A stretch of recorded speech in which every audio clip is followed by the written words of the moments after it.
Hello friends, this is CA Pawan Sarda. CA foundation की आप लोग तैयारी कर रहे होंगे। तो सीए फाउंडेशन दिसंबर 2023 का जो पेपर आया था वो पब्लिक डोमेन में आ चुका है। कुछ स्टूडेंट्स ने उसका फोटो खींच करके पब्लिक डोमेन में रिलीज कर दिया था। तो वो पेपर मेरे पास में भी आया and on students request I am solving the statistics questions of CA foundation of December 2023 exam. तो ये जो पेपर है ये आप मेरे टेलीग्राम चैनल से डाउनलोड कर सकते हैं। मेरा टेलीग्राम चैनल है सीए पवन सारडा के नाम से, आप वहां पर जा सकते हैं और ये पेपर की लिंक मैंने वीडियो के डिस्क्रिप्शन में दे दिया है, आप उसके बेसिस पर डाउनलोड कर सकते हैं। तो फ्रेंड्स, लेट अस सी ये जो पूरे 100 मार्क्स के क्वेश्चंस यहाँ पर अवेलेबल हैं। इसमें से स्टैटिस्टिक्स का जो पहला क्वेश्चन आया था, यहाँ पर मैंने चैप्टर नंबरिंग मेरे किताब के हिसाब से लिख के रखा है। जो पहला क्वेश्चन आया था that was based on chapter number 1 of statistics, 16 number का question. By plotting cumulative frequency against the respective class boundary we get. तो अगर एक्स एक्सिस में क्लास बाउंड्रीज है और वाई एक्सिस में क्यूमुलेटिव फ्रीक्वेंसीज है तो हमको मिलता है ओजाइव। तो जो कर्व है उसका नाम रहता है ओजाइव्स। तो this is the answer, cumulative frequency curve भी कहते हैं उसको। देन फर्स्ट चैप्टर पे बेस्ड एक और बहुत इजी सा क्वेश्चन था। The frequency of a visitor in an office is given below. आपको टाइम दिया है और फ्रीक्वेंसी दी है। Find the cumulative frequency of visitors for the time 11 AM to 1 PM। तो यहाँ तक कि क्यूमुलेटिव, सिर्फ अगर क्यूमुलेटिव फ्रीक्वेंसी बोला मतलब वो लेस देन टाइप होता है।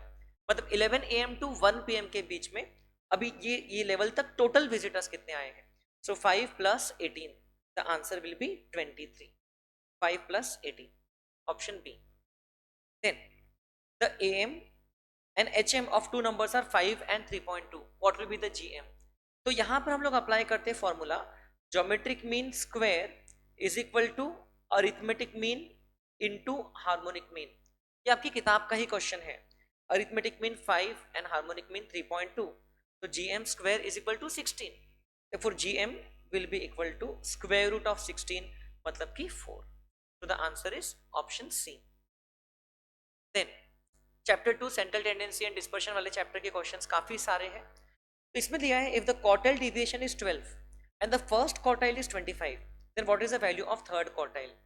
तो you should know the formula of quartile deviation. Quartile deviation is Q3 - Q1 upon 2, formula of quartile deviation. So quartile deviation अपने को दिया है 12, फर्स्ट क्वार्टाइल है 25, सो क्वार्टाइल 3 - 25 अपॉन 2। तो अब आप इसको सॉल्व करके क्वार्टाइल 3 की वैल्यू निकाल सकते हैं। तो आपको मिल जाएगा quartile 3 24 is equal to quartile 3 - 25। So quartile 3 is equal to 24 + 25, so answer is 49, that is option B.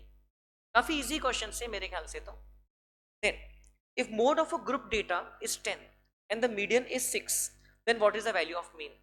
तो यहां पर अप्लाई होता है मीन मीडियन मोड का एम्पिरिकल रिलेशनशिप वाला फॉर्मूला। फॉर्मूला है mode is equal to 3 median - 2 into mean. तो mode की वैल्यू हमको दी है कितनी, 10, मीडियन 6, तो मीन हमको कैलकुलेट करना है। सो इसकी मदद से आराम से सॉल्व हो जाएगा। It is 2 mean is equal to 18 - 10, so therefore mean is equal to 18 - 10 upon 2, 8 upon 2, तो आंसर होता है 4। ये वाले फॉर्मूले में हमको पुट करके सॉल्व करना है। देन ये भी क्वेश्चन स्टैटिस्टिक्स का ही है, based on the chapter of theoretical distributions. In a standard normal distribution the value of mean and standard deviation is. तो स्टैंडर्ड नॉर्मल डिस्ट्रीब्यूशन वो होता है जिसमें मीन होता है 0 एंड स्टैंडर्ड डिविएशन होता है 1। So the correct answer is option B. कुछ कुछ स्टूडेंट्स ये वाला चैप्टर छोड़ के जाते हैं, but I personally do not recommend the students to skip this chapter, because इसमें से कभी कभार इतने डायरेक्ट इजी ऐसे क्वेश्चंस आ जाते हैं। Then if the regression line of y on x and of x on y are given by so and so equations, then the arithmetic mean of x and y are given by।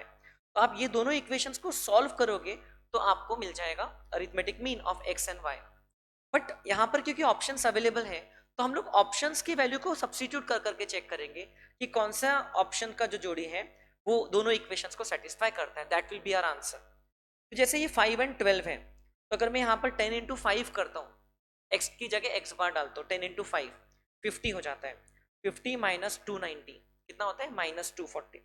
-20 into 12 ये भी होता है -240। तो yes, जो हमारा first option है ये first equation को तो सेटिस्फाई कर रहा है। देन यहां पर भी पुट करते हैं 7y माइनस 104, 7y होता है 7 इंटू 12, तो 7 इंटू 12 माइनस 104 ये हो जाता है -84, सॉरी 84 माइनस 104 मतलब कि -20, और -4 इंटू 5 ये भी होता है -20। तो जो फर्स्ट पेयर है यही दोनों इक्वेशंस को सेटिस्फाई कर रही है। अब आप ऑब्जर्व करोगे बाकी तीनों पेयर्स जो है they will not be satisfying at least one of the equations. जैसे ये 7 और 12 लिखा है, तो x 10 इंटू एक्स मतलब 10 इंटू 7 कितना हो जाता है 70, 70 माइनस 290 ये हो जाता है -220, और ये हो जाता है 20 इंटू 12, तो दिस इज -240, तो ये मैच नहीं होने वाला है। देन 12 और 5 ये वाली जो पेयर है x की जगह पर 12 डालते हैं, तो 120 माइनस 290 ये होता है -170, एंड ये दिया है 5 -20 इंटू 5 होता है -100। तो again this pair is not satisfying the equation. 5 and 7, तो हमने देखा 5 के साथ तो 12 वाला जो वैल्यू है वो इक्वेशन को सेटिस्फाई कर रहा है, तो ये भी नहीं करेगा। So correct answer is option A. Then the mean and variance of random variable which follows binomial distribution are 7 and 6, then the probability of success मतलब p होता है binomial distribution में। binomial distribution में mean का formula होता है np and variance का formula होता है npq। तो mean is equal to 7 and variance is equal to 6 ये हमको दिया है। probability of success पूछा है, तो हम लोग इसको np की वैल्यू को यहाँ सब्स्टिट्यूट कर देंगे, तो हमको मिल जाएगा 7 into Q is equal to 6, therefore q is equal to 6 by 7, therefore p is equal to 1 by 7, so the answer for probability of success is equal to 1 by 7 because q represents probability of failure. Then dash may be defined as the ratio of covariance between the two variables to the product of the standard deviation।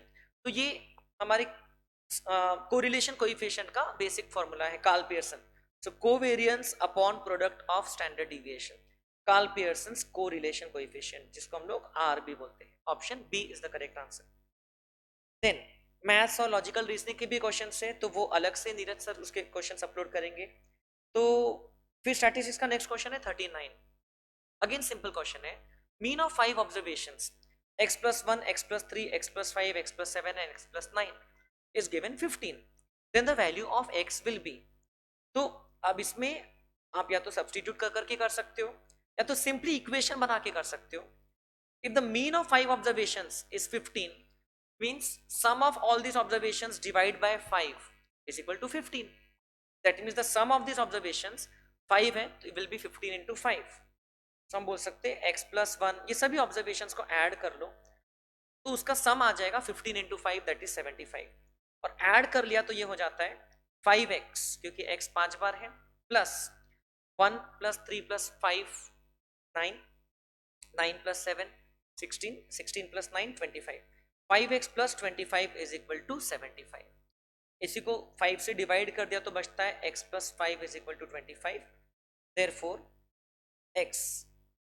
x plus 5 is equal to 25 नहीं, x plus 5 is equal to 15, therefore x is equal to 15 minus 5 that is 10। तो अब आप check भी कर सकते हो, ये 11 13 15 17 19 अगर x की वैल्यू 10 रहेगी तो clearly the value of x will be 10 when the mean of these numbers is 15। ये सभी नंबर्स का मीन जो है वो 15 आ रहा है, बिल्कुल सही है। Then consider the following data where the class length is given as 5, calculate the number of class intervals. So class intervals हम लोग कैलकुलेट करते हैं by using the formula range upon class length. Range upon class length will give us the number of class intervals. तो आप देख सकते हैं range क्या है इस डेटा की, range is equal to highest value minus the lowest value. Highest value है 78 as per observation and lowest value है 40, तो रेंज हो जाएगी 78 माइनस 40 एंड क्लास लेंथ है 5।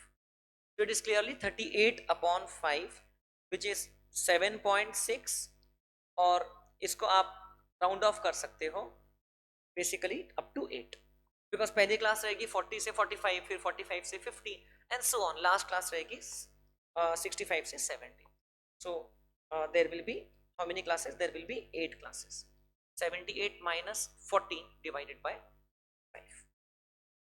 The mean of the first 3 terms is 17 and the mean of the next 4 terms is 21. Calculate the mean of 7 terms. तो ये simply आपको combined mean वाला question दिया है. तो पहले 3 टर्म्स है n1 is equal to 3 and mean is 17. Then n2 is equal to 4 and ये x bar 1 है and x bar 2 is equal to 21. आपको मीन ऑफ 7 टर्म्स निकालना है. ये तो आप डायरेक्टली कर सकते हो, फॉर्मूले से भी कर सकते हो, कैलकुलेटर से भी कर सकते हो. सो n1 इंटू एक्स बार 1 यहाँ जाएगा आपको total of the first 3 terms, ये आ गया 51, 3 into 17. Then n2 into x bar 2 4 into 21, यहाँ जाएगा total of the next 4 terms, ये हो जाता है 84. 51 plus 84 is the total of all the 7 terms. Total आ जाता है 135 divide by 7.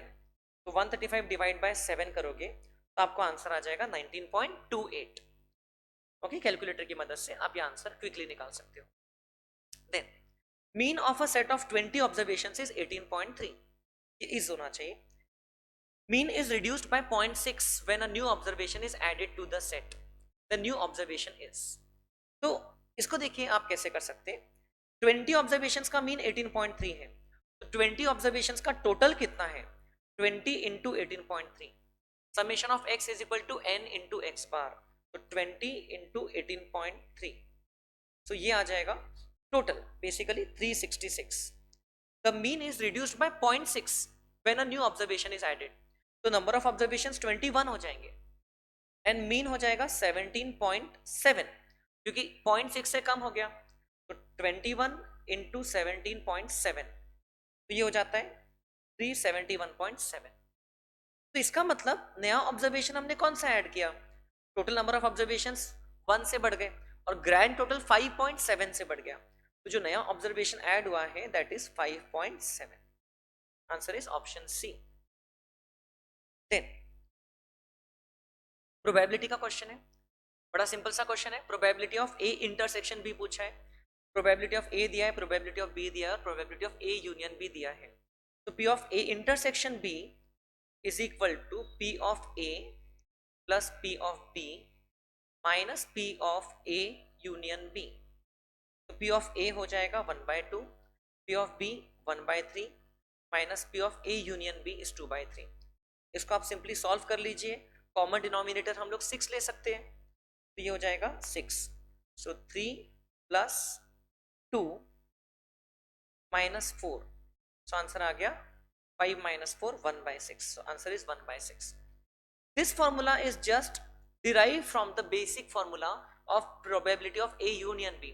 Probability of A union B is equal to probability of A plus B plus probability of B minus probability of A intersection. Then, if 6 coins are tossed simultaneously, the probability of getting exactly 2 heads are.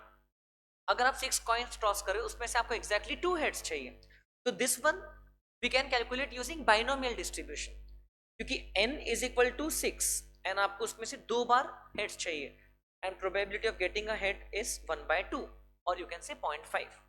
so probability of getting exactly 2 heads is equal to, अब 6 में से कोई भी 2 आपको heads मिल सकते हैं into 1/2 raised to 2 for heads and 1/2 probability of failure raised to number of failures, मतलब जब heads नहीं मिल रहे 4. This will give us the answer. Basically ये वाला जो एक्सप्रेशन है it will be 0.5 raised to 6 and ये जो एक्सप्रेशन है 6c2 हो जाता है 6 into 5 upon 2, so ये हो जाता है 15. so 15 into 0.5 raised to 6, 0.5 raised to 6 हम कैलकुलेटर में कैलकुलेट देख सकते हैं. 0.5 2 3 4 5 6, 15 into 0.015625 इंटू 15 कर देता हूँ, तो आंसर आ गया 0.2343. आंसर इज ऑप्शन ए, ये correct answer. Then next question, if x and y are related as 3x minus 4y equal to 20 and the quartile deviation of x is 12, then the quartile deviation of y will be. तो ये भी आपकी किताब में ऐसे question है. तो quartile deviation दूसरे वैल्यू का निकालने के लिए हमको सबसे पहले इसको एक्सप्रेस करना पड़ेगा y in terms of x. तो ये हो जाएगा y is equal to 3x minus 20 upon 4. अगर आप इसी इक्वेशन को अगर सब्सटीट्यूट प्रॉपरली अगर आप रीअरेंज करो तो ये हो जाएगा y is equal to 3x minus 20/4. Now Cauchy deviation being a measure of dispersion is only influenced by change of scale and not by change of origin. So Cauchy deviation of y will be 3/4 into Cauchy deviation of x, जो कि यहाँ पर आपको दिया है 12. तो 3/4 of 12 हो जाएगा 9, क्योंकि 12 और 4 कैंसिल होकर के यहाँ पर 3 बचेगा, 3 into 3 होता है 9. Then probability का question. A box contain 20 electrical bulbs, out of which 4 are defective. 2 bulbs are chosen at random from this box. The probability that at least one of them is defective. Probability that at least one of them is defective. तो हम लोग इसको ऐसे कर सकते हैं, probability of at least one can be done as 1 minus probability of none, that none of them is defective.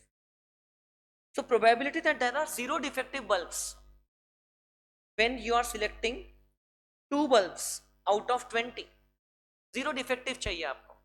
तो इसका मतलब कि ये मैं आपको डायरेक्टली करवा दे रहा हूं, इसको आप बाइनोमियल से भी कर सकते हो. देखिए, पहला बल्ब नॉन डिफेक्टिव चाहिए, सो नॉन डिफेक्टिव्स कितने हैं, 20 में से 16 है. गिवन दैट पहला बल्ब नॉन डिफेक्टिव आ गया, दूसरा बल्ब भी नॉन डिफेक्टिव चाहिए, तो ये हो जाएगा, अब 15 बचे, 15 इंटू 90, 15/90. नॉन डिफेक्टिव्स पहले 16 थे 20 में से, उसके बाद में 15 थे 19 में से. इसको ही सॉल्व कर लोगे तो आंसर तो आ जाएगा. ये हो जाएगा, देखिए इसको आप सिंप्लीफाई कर सकते हो, ये हो जाता है 4 इंटू 4, 4 इंटू 5, ये हो जाता है 1 माइनस 12/19,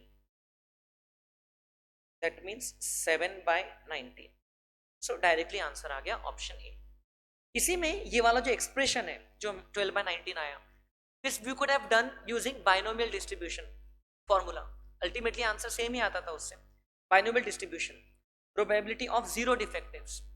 तो आप करते थे कि हमको 20 में से या हमको 4 में से कितने पिकअप करें, 2 में से 0 डिफेक्टिव चाहिए, 2C0 into probability of defective क्या है, प्रोबेबिलिटी ऑफ डिफेक्टिव इज 4/20. अच्छा सॉरी, बाइनोमियल से आप कर नहीं सकते यहाँ पर, क्योंकि ये वाले केस में ये जो है इंडिपेंडेंट नहीं रहेगा. जब आप एक बल्ब निकाल रहे हो तो दूसरे बल्ब की प्रोबेबिलिटी चेंज हो रही है. सो इट इज बेटर अगर आप इसको ऐसे ही कर रहे हो, या तो फिर आप उसको कॉम्बिनेशन के मेथड से कर सकते हो. Probability of selecting 0 defective out of 2, तो 4 डिफेक्टिव है उसमें से हम लोग 0 ले रहे हैं, और बाकी 16 नॉन डिफेक्टिव में से हम लोग 2 ले रहे हैं, and total cases are 20C2. इसको भी आप सॉल्व करोगे, you should get the answer 12/19, जो ये वाला एक्सप्रेशन, और फिर 1 में से उसको माइनस कर दोगे तो भी आपको आंसर सेम आ जाएगा, 7/19.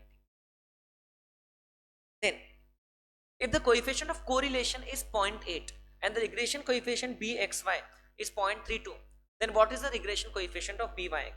Very easy, you know the formula, r square is equal to bxy into byx. तो r दिया है हमको 0.8, r स्क्वायर हो जाता है 0.64 is equal to 0.32 into byx. So there you go. Therefore byx हो जाएगा 0.64 upon 0.32. So the answer is 2. That is option A. Then index numbers chapter से क्वेश्चन आया है. The gross monthly pay of an employee was ₹15,000 in a year 2020. The consumer price index in 2023 is 155 with 2020 as the base year. If employee is to be rightly compensated, then what dearness allowance is required to be paid? तो इसमें simply cross multiplication कर सकते हो. जब 100 का base था तब 15,000 rupees की सैलरी थी, जब 155 का बेस है तो रिक्वायर्ड सैलरी कितनी है, तो आपका आंसर आ जाएगा 15,000 इंटू 155 डिवाइडेड बाय 100. तो ये आ जाएगा 23,250. This is the required salary to maintain the same standard of living. हम लोग ने बेस ईयर के इंडेक्स को 100 लिया, ओके, फॉर द ईयर 2020 मैंने 100 लिया, एंड फॉर 2023 हमको अब कैलकुलेट करना है एडिशनल अलाउंस कितना देना है. तो 23,250 माइनस 15,000, ओके. सो ये ऑप्शन में 8250 है, option B 8,250 difference. Next, if the regression coefficient of y on x is greater than unity, unity मतलब 1 होता है, if byx is greater than 1, then the other regression coefficient, जी इन लोगों ने r लिखा है जबकि b होना चाहिए, एक प्रिंटिंग मिस्टेक है, तो then bxy has to be less than 1, ये इसकी प्रॉपर्टी है, because the product of the two regression coefficient is equal to r square and product 1 से बड़ा नहीं हो सकता है, यदि एक 1 से बड़ा है रिग्रेशन कोएफिशिएंट तो दूसरा 1 से छोटा ही रहेगा. Then if 4y minus 6x is equal to 18 is the regression line of y on x and coefficient of correlation between x and y is 0.8, what is the value of regression coefficient of x on y? तो आपको दिया है correlation coefficient दिया है r is equal to 0.8 and regression line of y on x भी दिया है, तो 4y minus 6x equal to 18, इसी की मदद से मैं रिग्रेशन कोएफिशिएंट ऑफ byx निकाल लूंगा, तो ये क्या हो जाएगा 4y is equal to 18 plus 6x, तो y हो जाएगा 18 by 4 plus 6 by 4x, therefore byx हो जाएगा 6 by 4 मतलब 1.5. now r is equal to 0.8, byx is 1.5, therefore bxy will be equal to r square 0.64, 0.8 का स्क्वायर डिवाइडेड बाय byx, तो 0.64 divided by 1.5, answer is 0.426666, so answer is option B 0.4267 is the answer. Then maths और logical reasoning के कुछ questions हैं, मैंने already statistics के questions identify कर लिया है. If am and gm of two positive numbers are a and b are 12 and 12, then the numbers will be 12 and 12. अगर am and gm इक्वल है मतलब दोनों नंबर्स उतने के बराबर है. सो आप चेक कर सकते हो यहाँ पर बाकी जो नंबर्स के आपको पेयर्स दिए हैं उनका am तो 12 आ रहा है लेकिन उनका gm 12 नहीं आएगा, 16 into 8 का स्क्वायर रूट करोगे तो 12 नहीं आएगा, तो ऑब्वियसली सिर्फ 12 दोनों नंबर्स 12 है तो ही am and gm 12 and 12 आएगा. Then in the cumulative frequency curve what is represented on the y axis, तो y एक्सिस पे क्या रिप्रेजेंट होता है, y एक्सिस पे रहती है cumulative frequency and x axis पे रहता है क्लास बाउंड्रीज, सो y एक्सिस पे रहेगी क्यूमुलेटिव फ्रीक्वेंसी, इसी को हम लोग अजाइव बोलते हैं, इसी के ऊपर बेस्ड एक क्वेश्चन स्टार्टिंग पार्ट में भी था. If the range of a data is 20 and its smallest value is 5, what is the largest value of data? Very simple, range is 20, so largest value will be 25, so that 25 minus 5 is equal to 20, range is equal to largest value minus smallest value, so largest value minus smallest value is equal to range. हमको largest value नहीं पता, smallest value 5 है and range 20 है, so largest value will be equal to 20 plus 5, that is 25. then in a frequency distribution, the relative frequency of a class is the class frequency upon total frequency. तो ये है हमको option में option B, class frequency divided by total frequency. This is correct. Then question based on probability. If a card is drawn at random from a pack of 52 cards, what is the chance of getting a club or a king? Chance of getting a club or a king. तो देखिए अब जब आप 52 card से card draw करें तो clubs कितने हैं, देयर आर 13 क्लब्स, किंग्स कितने हैं, देयर आर 4 किंग्स, बट इसमें एक डबल काउंट हो जाएगा कार्ड जो कि क्लब्स का किंग है, क्लब इज द सूट, तो क्लब्स का किंग डबल काउंट हो जाएगा दोनों में, तो this will give you the answer 13 plus 4 minus 1, तो आंसर आ जाता है 16 by 52, option D. Then if x and y are independent normal variate with mean and standard deviation mu1 mu2 and sigma 1 sigma 2, then for z equal to x plus y additive property पे question है which also follows normal distribution, mean and standard deviation will be, तो mean will be simply the addition of the means, तो mu1 plus mu2, तो option C और D तो बाहर हो गए. एंड अब आपको स्टैंडर्ड डिविएशन पूछा है, standard deviation will be calculated like this. Basically the property is that variance of z will be equal to variance of x plus variance of y, so therefore mean of therefore standard deviation of z will be equal to square root of variance of x plus variance of y, उसका summation का square root, so correct answer is option A. Then for a binomial distribution the mean and Standard deviation are 10 and 3 respectively. Find the value of n. Mean and standard deviation are 10 and 3. What is the value of n? Binomial distribution में हमने ऐसा question पहले भी किया. Mean अगर 10 है मतलब NP 10 है एंड स्टैंडर्ड डिविएशन 3 है मतलब वेरिएंस उसका 9 है, np q is equal to 9. अब इसमें इसकी मदद से आपको मिल जाएगा देयरफॉर यहाँ पर अगर आपने 10 सब्सटीट्यूट कर दिया एनपी की जगह तो आपको मिल जाएगा q is equal to 9/10 and therefore p will be equal to 1/10.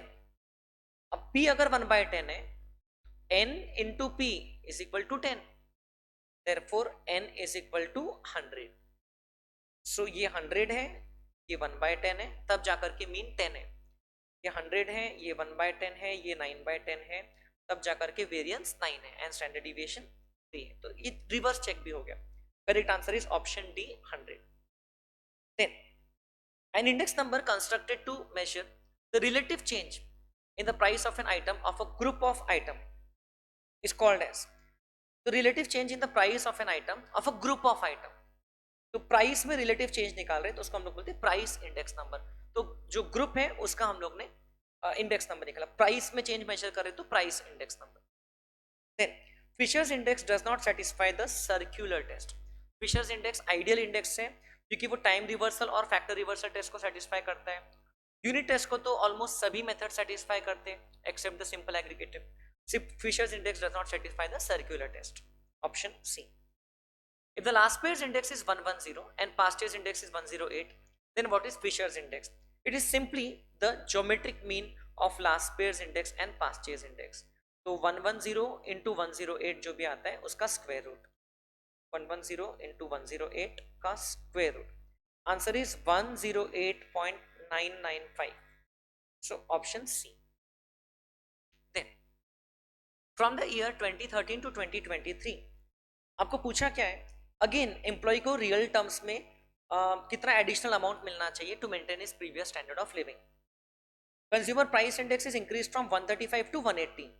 Price index 135 से 180 पे पहुंच चुका है एंड सैलरी इस पीरियड में एम्प्लॉय की रिवाइज हुई थी 23,000 से लेकर के 29,500.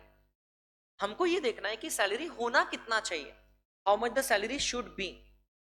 तो salary should be how much. So आप कैलकुलेट करोगे 23,000 इंटू 180 डिवाइड बाय 135. तो सैलरी शुड बी आंसर आ रहा है 30,666 या 67 for maintaining the same standard of living. But salary है कितनी? 29,500.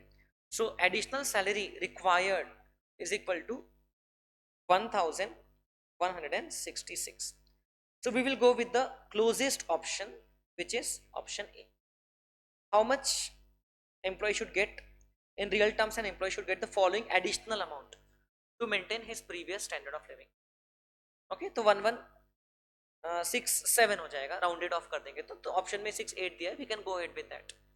सो देखिए आप, मैंने ये वाली वैल्यू कैसे कैलकुलेट किया. 23,000 was the existing or old salary, so required salary should be 23,000 into 180 upon 135. उससे मुझे कितनी सैलरी होना चाहिए वो मिल गया. उसमें से जो है गिवन सैलरी वो माइनस की, इतना एडिशनल मिलना चाहिए. राइट. और दूसरा एक चेक कर लेते हैं. अगर उन्होंने रियल टर्म्स में पूछा है तो 1166 into 135 upon 180. All right. 1166 into 100 upon 180. All right, so this is the correct answer, option A. Then see the question number 93 जो है वो स्टैटिस्टिक्स पे बेस्ड है. Median of the following frequency distribution is. इसका आपको मीडियन पूछा है. तो मीडियन के लिए हम लोगों को लगता है क्लासेस दी है तो हम लोगों को लगता है क्यूमुलेटिव फ्रीक्वेंसी. तो 3, 8, 28, 40 and 47. राइट. अब आप अगेन देखिए ध्यान से, 47 मतलब टोटल फ्रीक्वेंसी भी हो गई. So rank of median will be equal to n/2. मतलब कि 47/2 कितना होता है? 23.5. इसका मतलब मीडियन की क्लास ये वाली क्लास है, so median will be somewhere between 20 to 30, क्योंकि ये क्लास में 8 से 28 तक पहुंचा रहे हैं। अब 20 से 30 के बीच का एक ही ऑप्शन है 27.75, तो ये आंसर रहेगा, this will be the median. लगे तो हम लोग फॉर्मूले से भी चेक कर लेते हैं, median will be equal to lower class boundary of the median class, जो कि मीडियन क्लास हमने आइडेंटिफाई कर लिया है, वो ये वाली क्लास रहेगी, the class in which n/2 lies, median lower class boundary of the median class plus n/2 minus cumulative frequency of preceding class, मतलब 8 divided by frequency of the median class into size of class interval. अब आप check कर लीजिए, इसका भी answer 27.75 ही आना चाहिए। 23.5 minus 8 ये हो जाएगा डिवाइड बाय 20 इंटू 10, मतलब डिवाइड बाय 2, 7.75 प्लस 20, तो yes we are getting to the answer 27.75। Next, frequency density corresponding to a class interval is ratio of frequency density is the class frequency upon class length। correct answer is option A। तो जो दूसरा option दिया है वो relative frequency का है, पहला option frequency density का है। थर्ड और फोर्थ रेशियो का एज सच कोई मीनिंग नहीं है। Then if two variables x and y are related so and so, median of x दिया है 10, what is the median of y? तो आप simply median follows the linear property, आप x की जगह पर मीडियन ऑफ x पुट कर दो, या आप y को x के टर्म में रिप्रेजेंट कर दो, y हो जाएगा 2x minus 3 and median of y हो जाएगा 2 times median of x minus 3, मतलब कि 2 इंटू 10 माइनस 3 आंसर आ जाएगा। मीडियन ऑफ x दिया है 10, सो 2 इंटू 10 होता है 20, 20 माइनस 3 होता है 17। एक बार चेक कर लेता हूँ, y is equal to 2x minus 3, सही है, और x की जगह पर हमने मीडियन पुट कर दिया, तो 2 इंटू 10 20, 20 माइनस 3 17, जो कि ऑप्शन में दिख नहीं रहा है। तो ये तो क्लियर है, अगर इक्वेशन ये रहेगी तो मीडियन तो और कुछ नहीं हो सकता है, बिकॉज ये 2x, y इधर जाएगा 2x माइनस 3 होगा, है ना। तो ये क्वेश्चन में ऑप्शंस जो दिए वो गलत है, 17 है, मैं अज्यूम कर लेता हूँ कि ये 7 नहीं 17 होगा और बी को टिक कर देता हूँ। अब मेन एग्जाम में आपको मार्किंग रॉन्ग आंसर पे मिलेगी कि नहीं मिलेगी, I am not sure about that, क्योंकि ऐसे ने जो ऑप्शंस दिए वो ही गलत है। मीडियन ऑफ x इज 10, तो 20 minus something is equal to 3, basically x की जगह पर 10 डाल दिया, so that something will be equal to 70, ये करेक्ट है, median of y will be 70 and not 7। Then next question, if the mean and median are 26.8 and 27.9, then the most probable mode, so mode, ये questions काफी repeat हो रहे हैं, mode is equal to 3 median minus 2 mean, आप इसे solve कर सकते हो, तो 3 इंटू 27.9 माइनस 2 इंटू 26.8, तो आंसर आ जाएगा 30.1। मीन और mode median, mean median mode का रिलेशनशिप है, mode is equal to 3 median minus 2 mean. A perpendicular drawn from point of intersection of two ogive on the horizontal axis gives the value of median and median is the second quartile। अगर हम लोग ogive का intersection का point ले, वहां से हम लोग x एक्सिस तक के, अगर हम लोग हॉरिजॉन्टल एक्सिस मतलब x एक्सिस तक के हम लोग अगर नीचे परपेंडिकुलर बनाए, तो उससे हम लोगों को मीडियन की वैल्यू मिल जाती है, which is the second quartile. Then a number is selected from the first 30 natural numbers, what is the probability that it would be divisible by 3 or 8?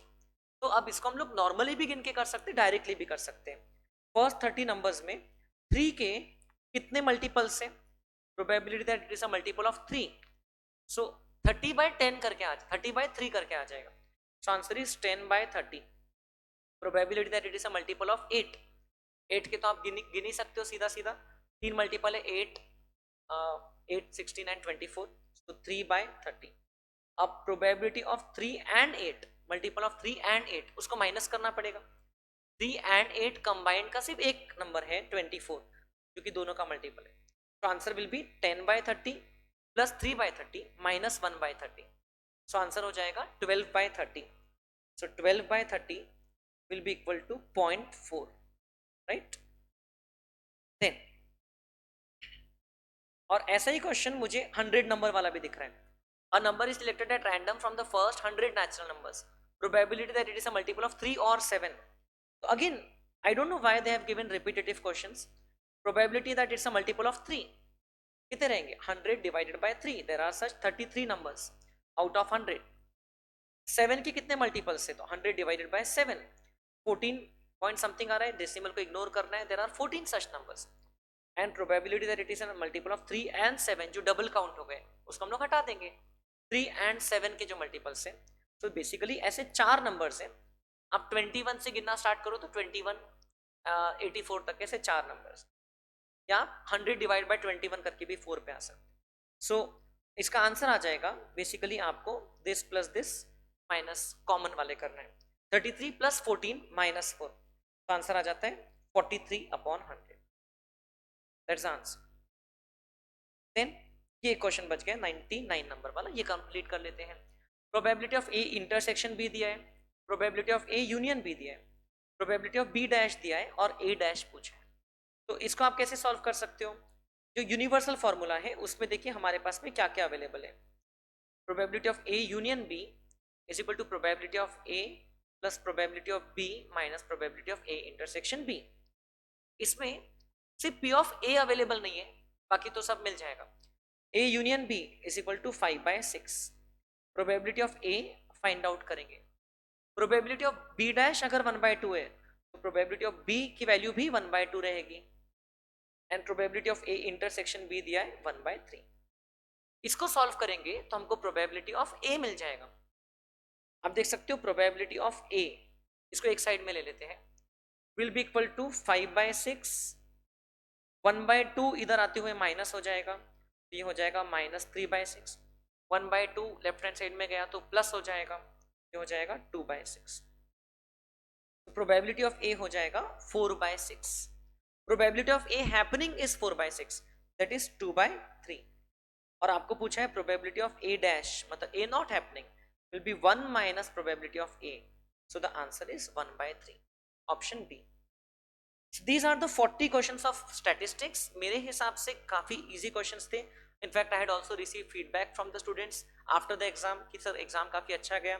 And I'm glad to share कि हमारे 7 बच्चों को 90 and above marks मिले हैं in statistics mathematics paper and 18 बच्चों को 80 and above marks मिले हैं. That is a really good achievement. Especially in CA exam, scoring 80 and 90 plus scores is rare thing.